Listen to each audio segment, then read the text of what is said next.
군 복무 중에 소대장님께서 애인으로부터 선인장을 선물 받아 오셨습니다. 이 남자들만 가득한 이 칙칙한 분위기를 좀 바꿔보려는 그런 의도였겠죠. 문제는 그때부터 시작이 되었습니다. 애지중지하던 그 선인장을 이 소대장님이 한 달간 다른 곳으로 일부 소대원들과 함께 파견 근무를 나가시게 되어진 거죠. 결국 그 선인장에 대한 책임은 고스란히 저에게 넘어오고 말았습니다. 당시 시골에서 자라긴 했지만 선인장이라고 말하는 것을 난생 처음 보았고, 도대체 이런 걸 키우나 이런 생각도 좀 했지만 이 소대장님의 명령인지라 어떻게든 좀 해야 되었습니다. 그러나 당시 요즘에 어떤 인터넷이나 그리고 휴대전화가 상용화되어진 시기가 아니라서 난생 처음 보는 이 요상한 것을 도대체 어떻게 돌봐줘야 하나 막막하기만 했었습니다.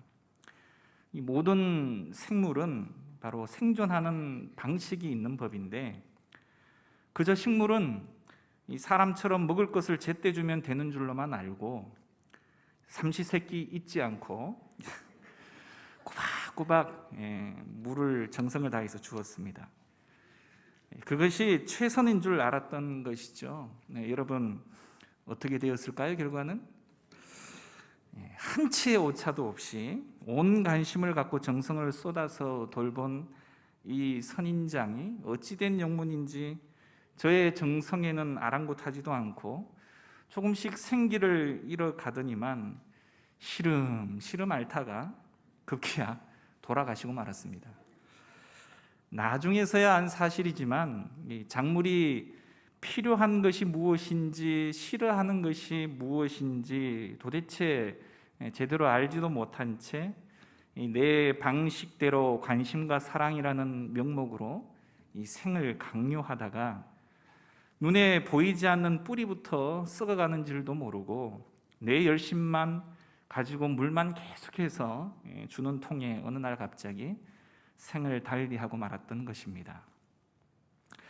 그러면 그때 우리 귀에 익숙한 말들을 우리가 듣게 되어지는데, 나는 최선을 다해서 사랑하고 관심을 가져다 주었는데 도대체 왜 이런 결과가 왔지? 그 이유를 도대체 알 수가 없네 라는 것이죠.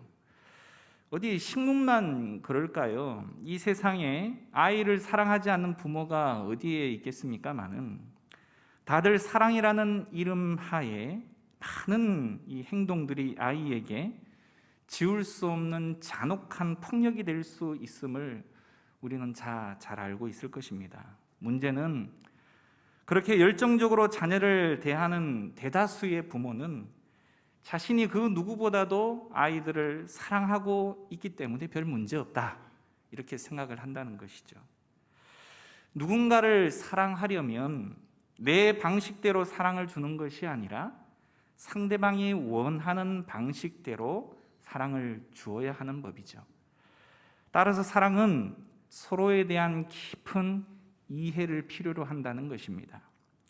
일방적인 순종 그리고 일방적으로 맞춰주는 것, 그것은 그 관계를 오래 지속시키게 할 수는 없다는 것이죠. 상대가 무엇을 원하든 상관없이 그저 내 방식대로 사랑을 주고 내 방식대로 사랑을 받기를 원하는 것은 이미 사랑이 아닌 것입니다.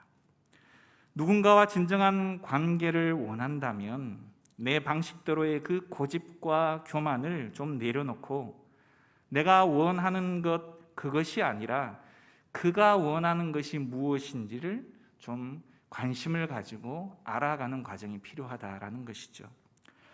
오늘 본문의 배경은 그런 의미에서 이스라엘이 에베네셀 전투에서 블레셋에게 하나님의 임재를 상징하는 이 법궤를 빼앗기는 상황이 벌어집니다. 그리고 오랜 시간이 지나서 이스라엘 산골 아미나답의 집에 이 법궤가 옮겨지게 되어지는 거죠. 다윗이 이스라엘 통합 왕이 되어진 이후에 보통 대부분의 왕조들이 그런 일들을 하지만 이 왕조의 합법성 그리고 정당성을 위해서 그간에 잊혀졌던 이 법궤를 약 20여 년 만에 예루살렘으로 다시금 옮겨올 계획을 세웁니다. 이스라엘에게 있어서 이 법궤의 가치는 우리나라의 국세 이런 개념이겠죠. 왕권의 이런 법적인 정통성을 부여할 뿐만이 아니라 백성들의 신앙을 묶는 그런 정신적인 구심점 역할을 했다라는 것입니다. 이제 드디어 그 법궤를 다윗이 있는 왕궁으로 가져오게 되는데 오늘 본문을 읽으셨던 것처럼 그만 사고가 발생하게 되어집니다. 성경을 읽다 보면 좀 잘 납득이 가지 않는 그런 내용을 종종 우리는 만나게 되는데 오늘 본문이 그러한 내용 중에 한 부분이지 않을까라는 생각을 해봅니다. 법궤를 수레에 실어서 옮기던 중에 소가 갑자기 날뛰는 거죠. 여러분들도 시골에서 자라신 분들은 좀 아시겠습니다만은 영문을 알 수 없이 소가 날뛰는 그런 경우들이 좀 있습니다. 그렇게 소가 날뛰는 통에 수레가 기울어지고 갑자기 떨어지려고 했다는 것이죠. 그때 그 법궤의 책임자였던 웃사가 바로 법궤가 땅에 떨어뜨리지 않기 위해서 손을 얼른 뻗어서 법궤를 붙잡았다는 것입니다. 자, 그런데 영문을 알 수 없이 하나님이 그 상황에서 진노하셨고 우리가 아시는 것처럼 그 자리에서 웃사는 죽고 말았다는 것입니다. 이것이 바로 베레스의 웃사 사건이다라는 것이죠. 하나님의 것을 보호하고 지키려는 자를 막무가내로 하나님이 죽이신 것과 같은 사건. 도대체 하나님은 왜 그러셨을까요? 여러분은 어떻게 생각하십니까? 법궤가 떨어지는 것을 보고도 지키는 자의 책임을 맡은 자가 가만히 지켜보고만 있어야 했었을까요? 아무도 대답이 없으시네요. 이 질문에 앞서서 우리는 먼저 물어야 할 것이 있습니다. 웃사는 정말 하나님을 진정으로 존중했는가라는 질문이죠. 3절을 다시 한번 보시죠. 3절 시작. 그들이 하나님의 궤를 새 수레에 싣고 산에 있는 아미나답의 집에서 나오는데 아미나답의 아들 웃사와 아효가 그 새 수레를 어떻게 해요? 모니라. 말씀드렸던 것처럼 법궤는 하나님의 임재를 상징한다라고 말씀드렸습니다. 그래서 법궤를 대하는 몇 가지 규정을 하나님께서는 이미 출애굽기 통해서 말씀을 하셨다는 거죠. 이 법궤를 만질 때는 이 맨손이 아니라 법궤에 달린 고리가 있습니다. 이 고리에 막대기를 걸어서 바로 제사장이 어깨에 메고 옮기게 되어져 있습니다. 다시 말해서 법궤는 아예 사람의 손이 닿지를 않는 거죠. 이동을 하기 위해서는 그 고리에 채를 끼워 넣어서 움직이게 되어져 있기 때문인 거죠. 다시 말해서 언약궤를 사람의 손에 의해서 만져지면 위험하다라는 부분에 대한 경고를 성경은 이미 말씀하고 있다는 것입니다. 하지만 제사장이 메고 옮겨가야 할 이 법궤를 어떻게 했다 그랬습니까? 어디요? 수레에 실은 것입니다. 사실 황소가 끄는 수레를 이용하는 이 방식은 이 이방의 풍습, 다시 말해서 당시의 블레셋식의 혁신적인 기술이었습니다. 그리고 사람이 메고 걸어가는 것보다 훨씬 더 어떻게 해요? 효율적인 방법이었겠죠. 사실상 이스라엘에게 있어서 이 법궤는 예배의 중심이고 법궤가 빠진 예배는 사실상 의미가 없는 것으로 인식되어졌었습니다. 제사장이 메고 가야 할 법궤를 수레가 대체한, 어쩌면 좀 예배라는 관점으로 볼 때는 비인격적인 대접으로 좀 느껴지시지 않습니까? 법궤를 제사장들에 의해서 직접 어깨에 메게 하신 것은 바로 하나님과 그 예배자의 인격과 인격이 만나는 그 예배를 우리가 상상할 수 있는 것인데, 하나님의 임재인 이 법궤를 효율의 상징이며 전혀 땀을 흘리지 않고 이동하려는 이 편리성으로 대변되어지는 수레에 실어버린 것, 그저 법궤가 다른 물건과 다를 바 없는 것으로 취급되어져서 운반되어져 버린 것입니다. 4절과 5절을 한번 보실까요? 4절과 5절. 제가 먼저 4절 읽습니다. 그들이 산에 있는 아비나답의 집에서 하나님의 궤를 싣고 나올 때에 아효는 궤 앞에서 가고,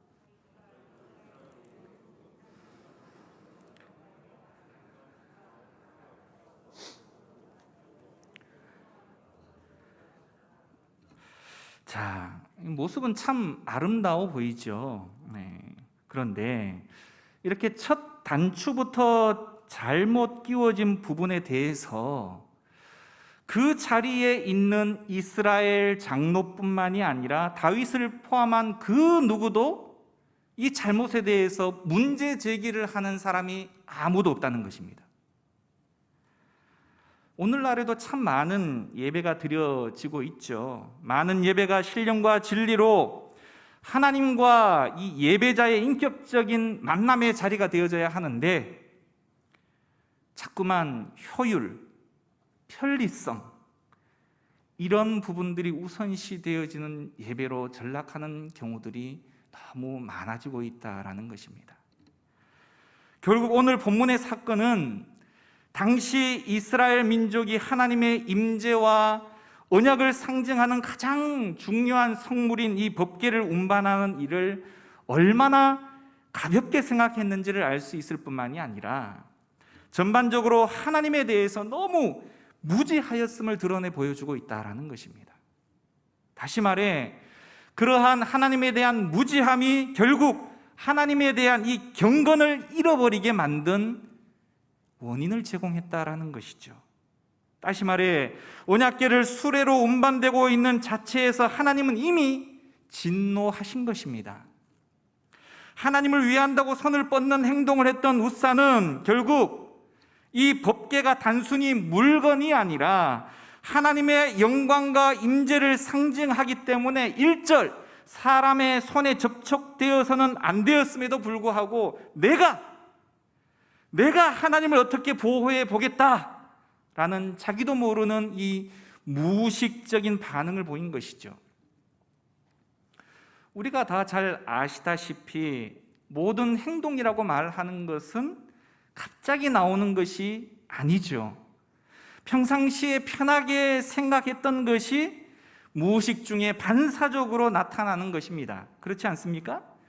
그래서 가끔 이 병원에서 마취를 통해 치료를 받게 되어지는 경우에 너무 심한 욕을 하는 사람들이 좀 있다 그래요. 여러분들은 어떠신지 모르겠네요. 그래서 같은 교회에 출석하는 병원 의사분에게는 진료를 받는 것을 좀 기피하는 현상들이 있다고 합니다. 그 수면 중에 도대체 내가 어떤 행동, 무슨 말을 할지 모르기 때문에, 자기 자신도. 따라서 우사의 사건을 좀 정리를 해보면, 단순히 이 넘어지려고 하는 법궤를 책임자로서의 책임감을 갖고 붙들려는 것을 드러내기보다는 성경은 그가 평상시에 가지고 있었던 내면 깊은 곳에 하나님에 대한 불신앙, 다시 말해 하나님을 얼마나 쉽게 여겼는지, 그리고 그분의 임재를 상징하는 법궤에 대한 업신여김을 넘어서서 그분의 말씀을 경홀히 여기고 있었음을 수면 위로 드러내 보여주고 있는 엄중한 사건이다라는 것입니다. 따라서 우사의 죽음은 억울한 죽음이 아니라 바로 이 불신앙과 하나님을 경홀히 여김에 대한 하나님의 엄중한 심판이었다는 것이죠. 우사와 같은 이가 현대 교회도 적지 않은 줄 압니다. 우리가 하나님을 보호하는 게 아니죠. 하나님이 우리를 보호하십니다. 다시 말해 내가 교회를 지키는 것이 아니고 교회의 머리이신 주님이 우리를 지키시는 것입니다. 어떤 이는 자신이 교회를 다 지키는 것처럼 행동하는 사람이 있어요. 내가 다 교회를 책임지려고 하는 사람이 있습니다. 교회 일을 혼자 다 하는 것처럼 하는 사람들이 있다는 것입니다. 하지만 그 어떤 순간에도 우리가 교만해서는 안 될 이유가 바로 오늘 본문의 교훈이라는 사실을 우리는 명심 또 명심해야 합니다. 특별히 그래서 중직자들께서는 더 명심해야 하는 것이죠. 이 사건과 비슷한 사건이 신약 시대에도 등장합니다. 사도행전에 기록된 아나니아와 삽비라 사건이 바로 그 내용입니다. 한참 교회가 부흥일로에 있을 때 교회의 재정이 많이 필요했습니다. 그래서 좀 넉넉한 살림이었던지 바나바로 알려진 요셉이 자진해서 모든 것을 팔아서 교회 앞에 드렸습니다. 그러자 사람들이 어떻게 했을까요? 그를 존경하고 칭찬했습니다. 바나바, 바나바 이랬겠죠. 이때 아나니아와 삽비라가 어쩌면 좀 영적인 시샘이 들었던 것 같습니다. 여보, 당신도 좀 어떻게 해봐. 우리가 가만히 있을 수는 없잖아. 뭐 이랬던 것 같습니다. 하나님의 일을 시작하는 동기가 이미 잘못된 것이죠.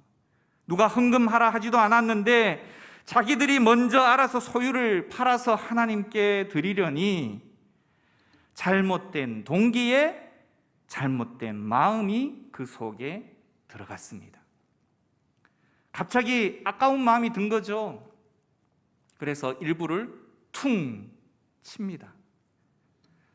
성령을 속인 것이죠. 결국 부부가 몇 시간 사이로 시신이 되어져서 실려 나오는 사건이 발생합니다. 얼마나 무서운 사건입니까?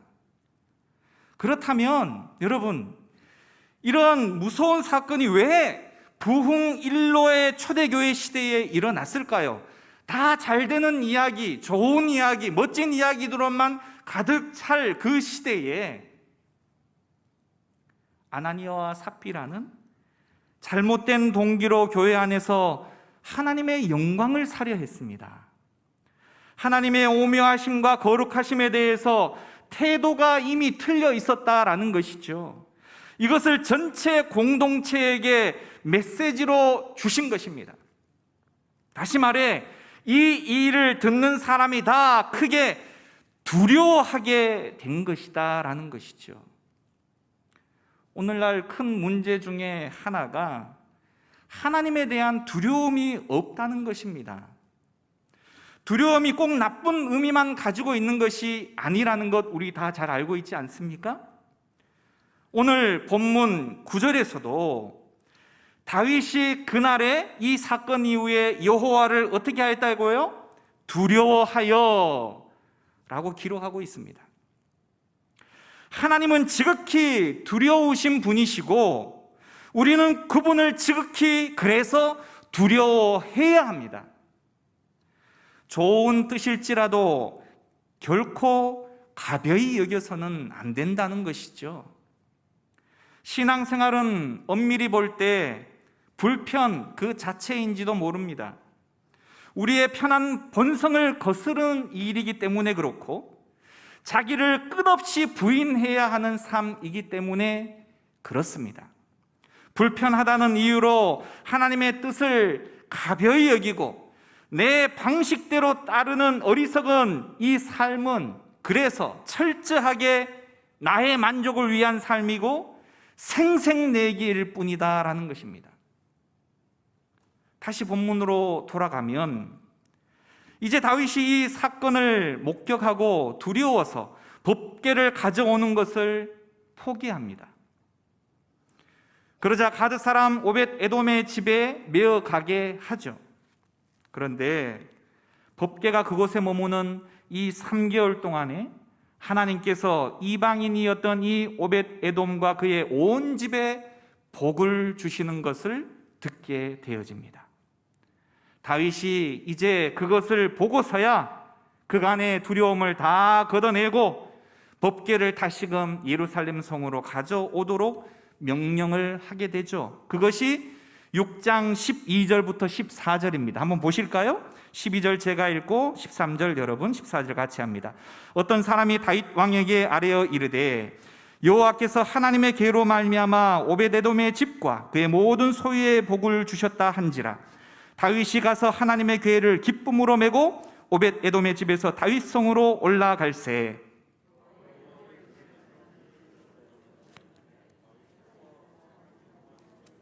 함께합니다. 다윗이 여호와 앞에서 힘을 다하여 춤을 추는데 그때에 다윗이 배 에봇을 입었더라. 아멘. 자, 보시죠. 여기서 법궤를 수레에 싣고 옮겼습니까? 메고 왔습니까? 메고 왔죠.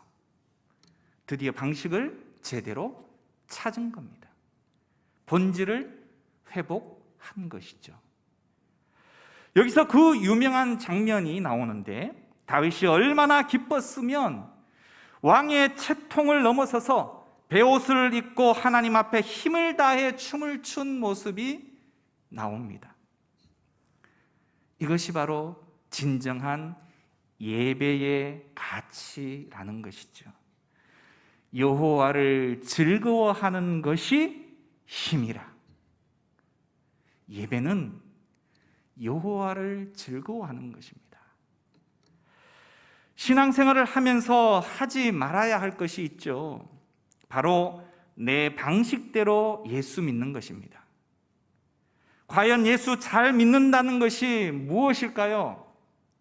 사사기를 보면 이스라엘 백성들이 타락과 회복을 반복을 합니다. 그들은 자기 소견에 옳은 대로 살았다라고 기록하고 있죠. 그들은 자기들의 방식대로 그리고 자기들의 삶에 익숙한 대로 믿고 살았습니다. 다시 말해 자기 성질대로 살았다는 것입니다. 중요한 믿음의 본질이라고 말하는 것이 고장난 것이죠. 오늘날 한국교회에 무엇이 고장났기 때문에 이런 위기를 맞이했을까요? 로마서 1장 17절은 이에 대한 답을 주는 복음의 금강석과 같은 말씀입니다. 로마서 1장 17절, 복음에는 하나님의 의가 나타나서 믿음으로 믿음에 이르게 하나니 기록된 바 오직 의인은 믿음으로 말미암아 살리라 함과 같으니라. 이 구절에 등장하는 세 단어 복음, 의, 그리고 믿음, 이 세 단어들은 모두 서로 관계적입니다. 믿음은 이 완제품인 복음이 작동할 수 있도록 바로 전원의 콘센트를 연결하는 것입니다. 또한 지식이 머리에서 가슴으로 내려와야 되겠죠. 경험되어져야 한다는 것입니다. 그래야 믿죠. 그래야만 믿음의 대상에 대한 신뢰라고 말하는 것이 생겨날 수 있다는 것입니다. 믿음을 형성하는 요소 중에는 헌신이 필요합니다. 내려놓음이 너무너무 필요하고 중요한 것인데 이것이 바로 믿음을 계속해서 지속시킬 수 있는 믿음에서 믿음으로 이르게 하는 것입니다. 무엇이라고요? 헌신과 내려놓음이라는 것이죠. 다시 말해 믿음의 성장은 반드시 하나님께서 원하시지 않는 것을 포기하고 내려놓게 한다는 것입니다. 이것이 믿음과 십자가와의 오묘한 관계입니다. 다시 처음 질문으로 돌아가서 한국교회가 왜 이렇게 힘을 잃어갈까요? 구원받아서 출발은 했지만 도중에 내가 나그네라는 정체성을 다 잃어버리고 말았기 때문인 것입니다. 광야라고 말하는 이 단어는 말씀이라는 단어에서 왔습니다. 하나님은 당신의 백성들의 믿음을 어디에서요? 이 광야에서 훈련시키셨죠. 광야 40년의 이 징계는 우리의 부패와 죄성을 아시는 바로 하나님께서 훈련시키고자 하셨던 장소로서의 계획이셨습니다. 죄의 뿌리가 드러날 때마다 그래서 우리는 바로 십자가로 나아가야 하는 것이죠. 그래야만 하나님을 전적으로 신뢰할 수 있게 되어진다라는 것입니다. 광야의 훈련 없이 믿음의 완성 또한 있을 수가 없다라는 것입니다. 정말 믿음의 사람이 되길 원한다면 이 광야는 필연적이다라는 것이죠. 하나님이 원하시는 것은 그래서 전심 온 마음이라는 것입니다. 광야는 이러한 태도를 훈련시키는 최적의 장소였고 그 마음을 가지고 걸어가야만 했던 장소입니다. 그래서 하나님의 백성은 이 땅에서의 순례자라고 말하는 것입니다. 믿음의 선진들은 그래서 나그네 외국인으로서 그 삶을 잘 살아 나왔습니다. 그래서 기독교는 이 땅을 목적으로 삼지를 않는 것이죠. 그러기에 하나님은 당신의 백성들을 바로 광야에서 나그네로 살게 하셨다는 것입니다. 하지만 우리는 이 땅의 나그네이긴 하지만 그의 출발점이 어디에 있는지 그리고 목적지가 어디인지를 분명히 알고 있는 사람들입니다. 바로 저 천국을 바라보며 저 천국을 향하여 나아가는 사람들이라는 것이죠. 약속의 땅 가나안을 향한 여호수아가 왜 오직 나와 내 집은 여호와만을 섬기겠노라 라는 유언을 남겼을까요? 이스라엘은 하나님을 섬긴다라고 말은 하였지만 하나님과의 인격적인 관계는 다 끊어져 버린 채 여전히 그들 자신의 방식만을 고집하고 있었기 때문입니다. 하나님을 섬기지만 그들은 하나님만을 섬기기를 싫어하였던 사람들입니다. 하나님 없으면 도저히 살 수 없다고 생각하지 못하는 사람들이었다라는 것이죠.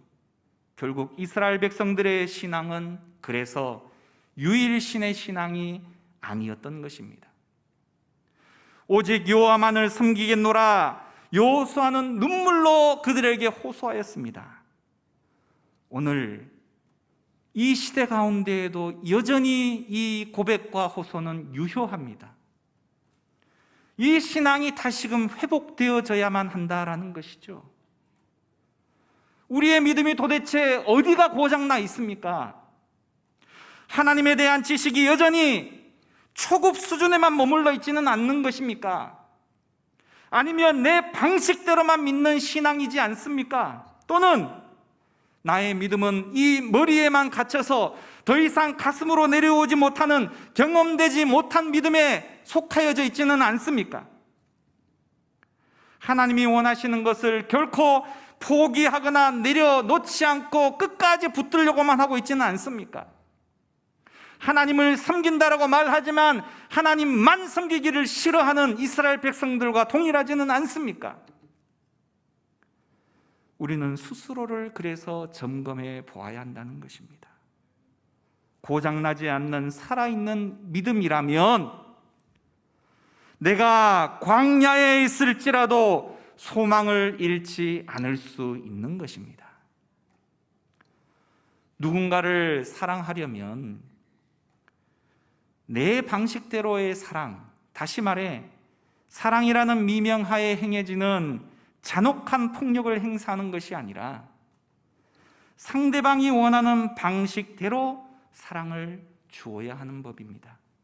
그래서 사랑은 상대를 전혀 알지 못한 채 할 수가 없다는 것이죠. 진정한 사랑은 그래서 서로에 대한 깊은 이해를 필요로 하는 것입니다. 여러분은 하나님을 알아가기를 소망하십니까? 여러분은 하나님을 더 깊이 알아가기를 원하십니까?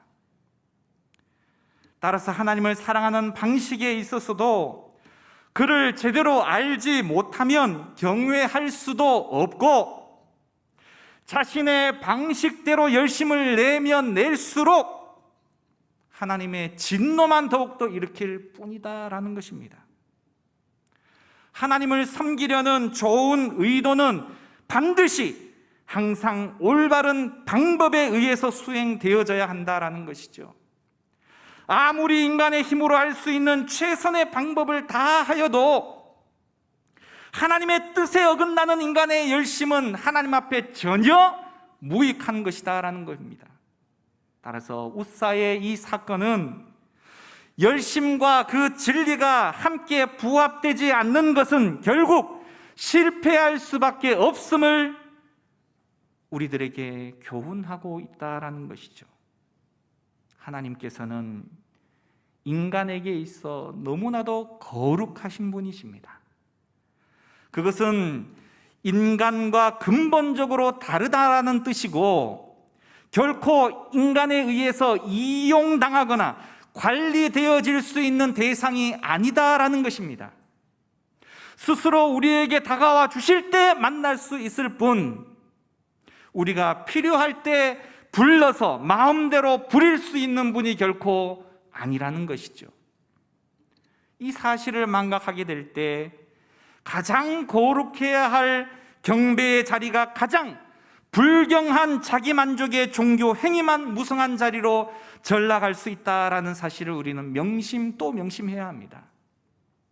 우리는 그래서 처음에 하나님을 향한 그 떨림, 그 두려움, 그 경외감을 회복해야 하는 것입니다. 하나님은 자신을 사랑하는 방식을 시대마다 그 형태를 달리해 오기는 하셨지만 예배를 통해서 드러나기를 원하셨습니다. 법궤가 결코 하찮은 물건이 아니었던 것처럼 예배는 결코 가벼이 여겨져서는 안 되는 것입니다. 하나님에 대한 두려움도 있어야 하고 우리를 향한 구원의 기쁨에 대한 감격이 넘쳐나는 자리가 되어져야 한다라는 것이죠.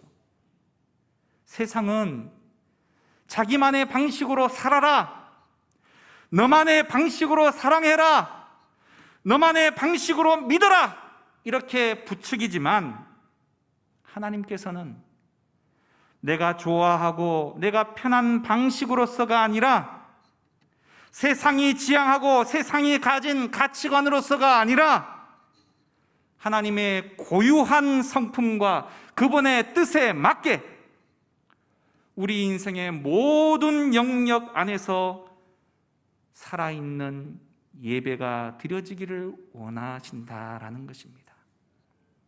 그런 차원에서 우리의 삶과 예배는 그저 치루어내는 행사 준비가 되어져서는 결코 안 되는 것입니다. 작은 일 하나하나에 진심을 담아내어져야 하고, 어떠한 상황 속에서도 하나님을 놓쳐버리지 말아야 할 것이고, 매 순간 다윗처럼 하나님을 기뻐하며 사랑함으로 기뻐 춤출 수 있어야 한다라는 것입니다.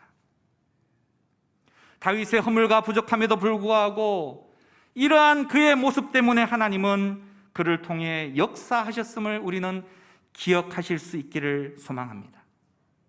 그래서 성경은 복 있는 사람에 대해서 말하기를 여호와의 율법을 지키려 목숨을 거는 자이기보다는 율법을 즐거워하여 묵상하는 자라고 표현하고 있는 것입니다. 아프리카 어느 원주민들의 언어로 사랑한다라는 말은 이해한다라는 말과 같다고 합니다. 그들에게 사랑한다라고 말하는 것은 상대방을 이해하고 그를 존중한다라는 의미라는 것이죠. 상대방에 대한 이해의 안테나를 높이 세울수록 사랑의 자부분 점점 사라지게 되는 것입니다. 이 시간 말씀을 생각하면서 우리 같이 한번 기도했으면 좋겠습니다. 우리는 하나님을 사랑한다라고 말하면서 얼마나 내 방식대로, 내 기분대로 행동해 왔습니까?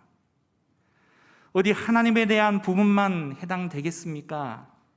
형제와 자녀, 부부, 이웃 간의 모든 관계 안에서도 마찬가지인 줄 압니다. 나만큼 교회를 사랑하고 나만큼 하나님을 사랑하는 사람이 있으면 나와보라고 해. 그렇게 소리 질렀던 우리의 오만을 꺾어내야 하겠죠. 겸손히 하나님을 더욱 깊이 알아갈 수 있는 믿음을 달라고 기도해야 되겠죠.